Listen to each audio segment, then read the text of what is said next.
ઓમ શાંતિ. બાબાને આપણે યાદ કરીશું.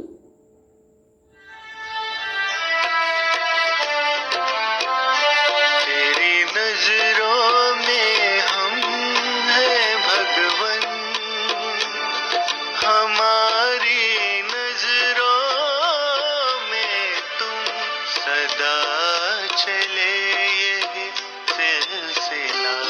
तुम्हारे सामने हो हम, हमारे सामने हो तुम।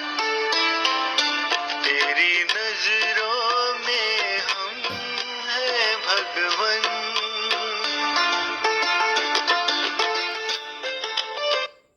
ओम शांति. आज की 21/4/2021 की बाबा की मीठी मुरली है. मीठे बच्चे, तुम अभी सत्य बाप के द्वारा सच्ची बातें सुन सोचने में आए हो, तो तुम्हारा कर्तव्य है सबको अंधियारों से निकाल सोचने में लाना है. आज का प्रश्न है, जब तुम बच्चे किसी को ज्ञान सुनाते हो तो कौन सी एक बात जरूर याद रखो. तो बाबा उत्तर में बताते हैं कि मुख से बार बार बाबा बाबा कहते रहो, इससे अपनापन समाप्त हो जाएगा. वर्षा भी याद रहेगा. बाबा कहने से सर्वव्यापी का ज्ञान पहले से खत्म हो जाता है. अगर कोई कहे कि भगवान सर्वव्यापी है तो बोलो, बाप सबके अंदर कैसे हो सकता है. आज का गीत है, आज अंधेरे में है इंसान. ओम शांति. बच्चों ने क्या कहा और किसको पुकारा है? हे ज्ञान के सागर अथवा हे ज्ञान सूर्य बाबा. भगवान को बाबा कहा जाता है. भगवान बाप है तो तुम सब बच्चे हो. बच्चे कहते हैं कि हम अंधेरे में आकर पड़े हैं, आप हम सोचने में ले जाओ. बाबा कहने से सिद्ध होता है कि बाबा को पुकारते हैं. बाबा अक्सर कहने से लव आ जाता है क्योंकि बाप से वर्षा लिया जाता है. बाबा कहने से हमारे अंदर प्रेम उत्पन्न होता है और हमें वर्षा भी याद आता है. सिर्फ ईश्वर या प्रभु कहने से बाप के वर्षे की रचना नहीं आती. बाबा कहने से वर्षा याद आ जाता है. तुम पुकारते हो, बाबा हम अंधेरे में आकर पड़े हैं, आप अभी फिर से ज्ञान से हमारा दीपक जगाओ, क्योंकि आत्माओं का दीपक बुझा हुआ है. मनुष्य मरते हैं तो 12 दिन दिया जगाते हैं. एक त्रुट डालने के लिए बैठा रहता है कि कहाँ दिया बुझना चाहिए. बाप समझाते हैं कि तुम भारतवासी सोचने में अर्थात दिन में थे, अब रात में हो. 12 घंटा दिन और 12 घंटा रात, वह है हद की बात. यहाँ तो बेहद का दिन और बेहद की रात है, जिसको कहा जाता है ब्रह्मा का दिन, सतयुग त्रेता ब्रह्मा की रात, द्वापर कलयुग रात में अंधेरा होता है.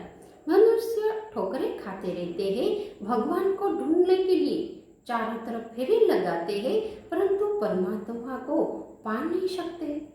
भगवान को पाने के लिए मनुष्य कहाँ कहाँ ठोकरें खाते रहते, फिर भी परमात्मा की प्राप्तियाँ नहीं होती.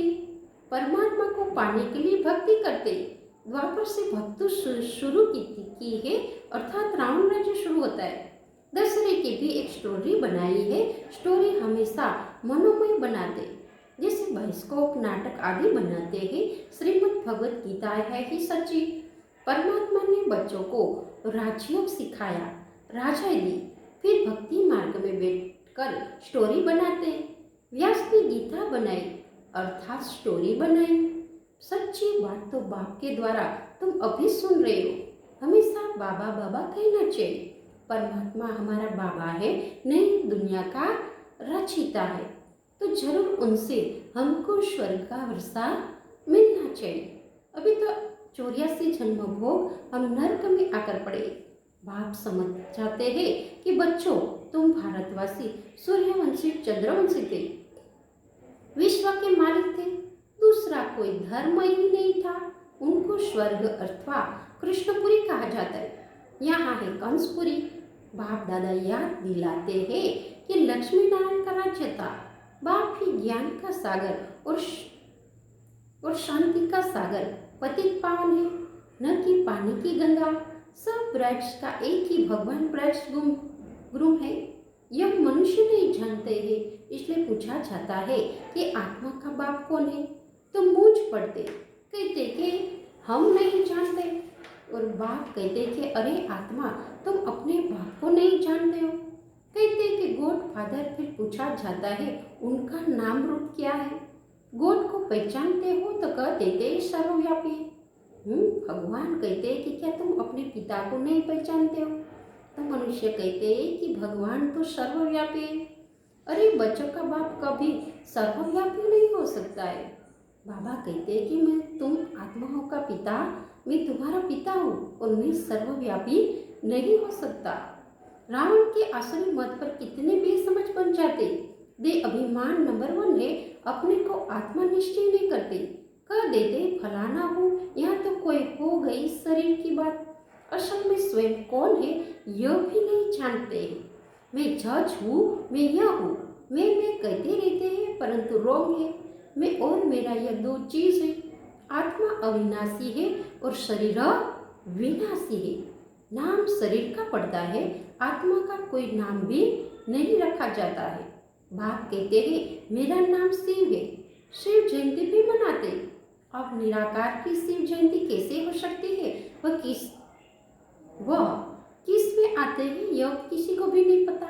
सब आत्माओं का नाम आत्मा ही है। परमात्मा का नाम शिव है, बाकी सब है शालिग्राम। आत्माएं बच्चे हैं। एक शिव जब आत्माओं का बाप है, वह बेहद का बाप है। उनको सब पुकारते हैं कि आकर हमें पावन बनाओ, हम दुखी हैं। आत्मा पुकारती है कि दुख में सब बच्चे याद करते हैं, और फिर यह बच्चे सुख में रहते हैं तो कोई भी याद नहीं करते। बाबा कहते हैं कि जब बच्चे स्वर्ग में आ जाता है, संपूर्ण सुख मिलता है, तब मेरे बच्चे मुझे नहीं याद करते। लेकिन जब दुखी होते हैं द्वापर से और कलयुग में, तब मुझे याद करते हैं। दुखी बनाया है रावण ने। बाबा कहते हैं कि मेरे बच्चे को किसने दुखी बनाया? रावण ने बनाया। काम, क्रोध, लोभ, मोह और अहंकार जैसे आसुरी संस्कार, आसुरी वृत्ति के कारण, देवभान के कारण रावण ने हम आत्माओं को दुखी कर दिया। बात समझाते हैं ये रावण तुम्हारा पुराना दुश्मन है। यह फिर ड्रामा का क्लिप बना हुआ है। तो अभी सब अंधियारे में है, इसलिए पुकारते कि हे ज्ञान सूर्य आओ, हमको सोचने में ले चलो। अभी हर एक मनुष्य आत्माएं कहाँ है? अंधियारे में, अज्ञानता में सोए हुए। इसलिए आत्मा पुकारती कि हे पतित पावन, अब हमें प्रकाश की तरफ ले चलो। भारत सुखधाम था तो कोई पुकारते नहीं थे। बाबा कहते कि जब स्वर्ग था, मेरे बच्चे स्वर्ग में थे, तब मुझे कोई भी याद नहीं करते थे। कोई अप्राप्त वस्तु नहीं थी, सत्य में संपूर्ण सुख था। यहाँ तो चिल्लाते रहते हे शांति देवा। बाबा कहते अभी तो सब दुखी और अशांति है, इसलिए मुझे पुकारते हैं कि हे देवा, शांति देवा। बाप आकर समझाते कि शांति तो तुम्हारा स्वधर्म है, गले का हार है। आत्मा शांति धाम की रहवासी, शांति धाम से फिर सुख धाम में जाते, वहाँ तो सुख ही सुख है। तुमको चिल्लाना नहीं होता है, दुख में ही चिल्लाते। रहम करो, दुख हरता सुख करता बाबा हो। बाबा कहते हैं कि जब तुम दुखी होते हो तब ही तुम मुझे याद करते हो, सुख में मुझे कोई याद नहीं करते। शिव बाबा, मीठा बाबा, फिर से आओ। आते जरूर है, तब तो शिव जयंती मनाते। श्री कृष्ण ही स्वर्ग का प्रिंस, उनकी भी जयंती मनाते। परंतु कृष्ण कब आया यह भी किसी को नहीं पता है। राधे कृष्ण ही स्वयंवर के बाद लक्ष्मी नारायण बनते हैं, यह कोई भी नहीं जानते। मनुष्य पुकारते रहते कि ओ गॉड फादर। अच्छा, उनका नाम रूप क्या है? तो कह देते हैं नाम रूप से न्यारा है। अरे तुम कहते हो कि गॉड फादर, फिर नाम रूप से न्यारा कह देते हो। हम बाबा को परमात्मा कहते हैं और पुकारते हैं, तो फिर वह कैसे नाम रूप से न्यारा हो सकता है ना? आकाश पोलार है, उनका भी नाम है आकाश। तुम कहते हो हम बाप के नाम रूप आदि को नहीं जानते। अच्छा, अपने को जानते हो? हाँ, हम आत्मा है। अच्छा, आत्मा का नाम रूप बताओ। फिर कह देते हैं आत्मा सो परमात्मा। आत्मा नाम रूप से न्यारी तो हो नहीं सकती है। आत्मा एक बिंदी स्टार मिसल है, भ्रुकुटी के बीच में रहती है। जिस छोटी सी आत्मा में 84 जन्मों का पाठा भरा हुआ है। ये बहुत समझने की बातें हैं, इसलिए 7 रोज की भट्टी गाई हुई है। द्वापर से राम राज्य शुरू हुआ, तब से विकारों की व्यवस्था हुई। सीढ़ी उतरते आए। बाबा ने कहा जब द्वापर युग आया तब हम हमारी आत्माओं की अवस्था नीचे उतरती गई, क्योंकि वहां से राम राज्य शुरू हुआ, वहां ही विकारों की व्यवस्था शुरू हुई। अब सबको ग्रहण लगा हुआ है, काले हो गए हो, इसलिए पुकारते हैं हे ज्ञान सूर्य आओ, आकर हमको सोजरे में ले जाओ। बाबा कहते हैं अब तुम बच्चे काले हो गए, हमारे अंदर देभान आ गया है, असुरी वृत्ति आ गई है, आत्मा में कोई पावर नहीं रहा है, इसलिए हम बाबा को पुकारते हैं। ज्ञान अंजन सतगुरु दिया, अज्ञान अंधेरा विनाश, बुद्धि में बाप आता है। ऐसे नहीं कि ज्ञान अंजन गुरु दिया, गुरु तो ढेर है, उसमें ज्ञान कहाँ, उनका थोड़ी ही गायन है। ज्ञान सागर पतित पावन सर्व का सदगति दाता एक ही बाप है, फिर दूसरा ज्ञान कैसे दे सकता है? एक ही सदगुरु हो सकता है, एक ही बेहद का बाप है जो हमारे आत्मा का पिता है, वही सर्व आत्माओं का उद्धार कर सकता है, वही आत्मा को पावन बना सकता है। साधु लोग कह देते हैं कि भगवान से मिलने के अनेक रास्ते, शास्त्र पढ़ना, यज्ञ तप आदि करना, ये सब भगवान से मिलने के रास्ते, लेकिन पतित फिर पावन दुनिया में जा कैसे सकते हैं? बात कहते हैं मैं खुद आता हूँ। भगवान तो एक ही है, ब्रह्मा विष्णु शंकर भी देवता है, उन्हें भगवान नहीं कहेंगे। ब्रह्मा विष्णु और महेश जो है वह भी देवता है, वो परमात्मा नहीं। ये तीनों ही परमात्मा को याद करते हैं। उनका भी बाप शिव है।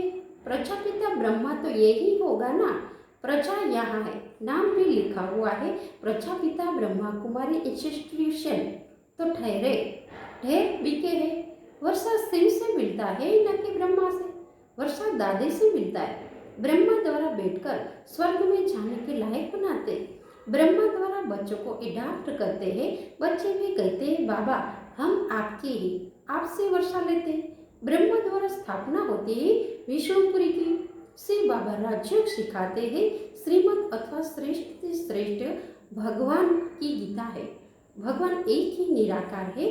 बाप समझाते हैं कि तुम बच्चों ने 84 जन्म लिए, आत्मा परमात्मा अलग रहे बहुकाल से अलग तो भारतवासी थे, दूसरा कोई धर्म ही नहीं था, वही पहले बिछड़े हुए हैं, बाप से बिछड़कर यहाँ पाठ बजाना है। बाबा कहते हैं कि तुम बच्चों ने ही 84 जन्म लिए, परम धाम से आकर फिर सुखधाम में आए, और सुखधाम से आकर तुम सीढ़ी उतरते उतरते अंत समय में आ पहुँचे हो, 84 जन्म में आ पहुँचे हो। इतने समय से तुम मेरे बच्चे बिछड़ गए हो। बाबा कहते हैं कि हे आत्माएं, अब मुझ बात को याद करो, यह है याद की यात्रा अथवा योग अग्नि। अब बाप कहते हैं कि मुझे याद करो, तुम्हारे सिर पर जो पापों का बोझ है वह इस योग अग्नि से भस्म होगा। बाबा कहते हैं कि मुझे याद करो तो अनेक जन्म की जो पापों का बोझा है वो योग अग्नि के बल से सर्व पाप खत्म हो जाएंगे। हे मीठे बच्चे, तुम गोल्डन एज से आयरन एज में आ गए, अब मुझे याद करो। ये बुद्धि का काम है ना, देर की सब समझ छोड़ माने कमा याद करो। तुम आत्मा हो ना, यह तुम्हारा शरीर है, मैं आत्मा करती, तुमको रावण ने पतित बनाया है, अब खेल बना हुआ है भारत और पतित भारत। जब पतित बनते हो तो बाप को पुकारते हैं, राम राज्य जय कहती भी है, परंतु अर्थ को भी नहीं समझते। बाबा कहते हैं बच्चों को तो राम राज्य चाहिए, राम राज्य में तो संपूर्ण राजा भी सुखी होता है और प्रजा भी संपूर्ण सुखी होती है। तो आज वो राम राज्य नहीं है, इसलिए राम राज्य लाने के लिए परमात्मा को पुकारते हैं। ज्ञान देने वाला ज्ञान का सागर तो एक ही बाप है, बाप भी आकर सेकंड में वर्षा देते। अभी तुम बाप के बने हो, बाप से सूर्यवंशी और चंद्रवंशी वर्षा लेंगे। तुम बाबा के बच्चे बने हो तो बाबा से तुमसे संपूर्ण वर्षा मिलेगा। तुम सूर्यवंशी और चंद्रवंशी राजा बनेंगे। फिर सतयुग त्रेता में तुम अमर बन जाते। वहाँ ऐसे नहीं कहेंगे कि फलाना मर गया। सतयुग में अकाली मृत्यु होती ही नहीं है। तुम काल पर जीत पाते हो, दुख का नाम ही नहीं रहता है। सतयुग में बाबा कहते हैं कि तुम बच्चों को कोई भी प्रकार का दुख नहीं होगा। उनको कहते हैं सुखधाम। बाप कहते हैं कि हम तो तुमको स्वर्ग की बादशाही देते, वहाँ तो बहुत वैभव है। भक्ति मार्ग में मंदिर बनाए हैं। उस समय भी कितना धन था, भारत क्या था, बाकी और सब आत्माएं निराकारी दुनिया में थी। बच्चे जान गए हैं कि उच्चते उच्च बाबा अब स्वर्ग की स्थापना कर रहे हैं। बाबा के जो बच्चे हैं उसको पक्का निश्चय हो गया कि स्वयं भगवान इस भारत भूमि को स्वर्ग लाने की स्थापना कर रहे हैं। उच्चते ऊंचे श्री बाबा फिर है ब्रह्मा विष्णु शंकर सूक्ष्म वासी। फिर यह दुनिया ज्ञान से ही तुम बच्चों की सदगति होती है। बाबा जो ज्ञान देते हैं उसके द्वारा ही हमारी आत्मा की सदगति हो सकती है। गाया भी जाता है ज्ञान भक्ति और वैराग्य। पुरानी दुनिया से वैराग्य आता है क्योंकि सतयुग की बादशाही मिलती। अब बात कहते हैं बच्चे माने कम याद करो, मेरे को याद करते तो मेरे पास आ जाएंगे। बाबा कहते मुझे याद करते करते तुम मेरे बच्चे मेरे पास आ जाएंगे। अच्छा, मीठे मीठे सिक्के लथे बच्चों प्रति माता पिता बाप दादा का याद प्यार और गुड मॉर्निंग। रूहानी बाप की रूहानी बच्चों को नमस्ते। हम रूहानी बच्चों की रूहानी बाप दादा को याद प्यार गुड मॉर्निंग और नमस्ते नमस्ते नमस्ते। सदा रहो हंसते, बनो फरिश्ते, चलो परम धाम के हंसते हंसते हंसते हंसते। धारणा के लिए मुख्य सार छे। पहली पॉइंट छे, सिर पर जो पापों का बोझ है उसे योग अग्नि से भस्म करना है। बुद्धि से देह सहित देह की सब संबंध छोड़ एक बाप को याद करना है। बीजी पॉइंट छे, पुकारने का चिल्लाने के बजाय अपने शांत स्वधर्म में स्थिर रहना है। शांति गले का हार है। देह अभिमान में आकर मैं और मेरा शब्द नहीं कहना है। स्वयं को आत्मा निश्चय करना है। आज का वरदान है, अपनी श्रेष्ठ स्थिति द्वारा माया को स्वयं के आगे झुकाने वाले हाईएस्ट पद के अधिकारी भावा। जैसे महान आत्माएं कभी किसी के आगे झुकती नहीं है, उनके आगे सभी झुकते हैं। ऐसे आप बाप के चुने हुए सर्वश्रेष्ठ आत्माएं कहाँ भी कोई भी परिस्थिति में या माया के भिन्न भिन्न आकर्षण करने वाले रूपों में अपने को झुका नहीं सकती। जब अभी से सदा झुकाने की स्थिति में स्थिर रहेंगे तब हाईएस्ट पद का अधिकारी प्राप्त होगा।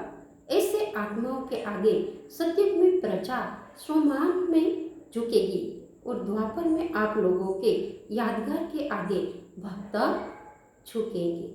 आज का स्लोगन है, कर्म के समय योग का बैलेंस ठीक हो तब कहेंगे कर्म योगी।